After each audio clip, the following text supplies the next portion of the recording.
শিশু বলে লই বুকের স্তর করাইতেছিল পান, শিশু থুয়ে ঘুমে চলে যায় ঘুমে, শুনিয়া মুরলিতাম কেউ স্বামীর সনে এক বিছনায় ছিল শয়নে। ওই সারিয়া নিজ পতির সঙ্গ জগৎপতির আহ্বানে সবাই চলে যায়। আমার গোবিন্দ আবার গোপীদের বলছে,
সাধন সিদ্ধা,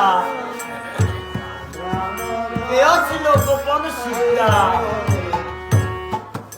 কেয়া ছিল গোধন সিদ্ধা। কৃষ্ণ কৃষ্ণ কৃষ্ণ হরে হরে, কেয়া ছিল গোধন সিদ্ধা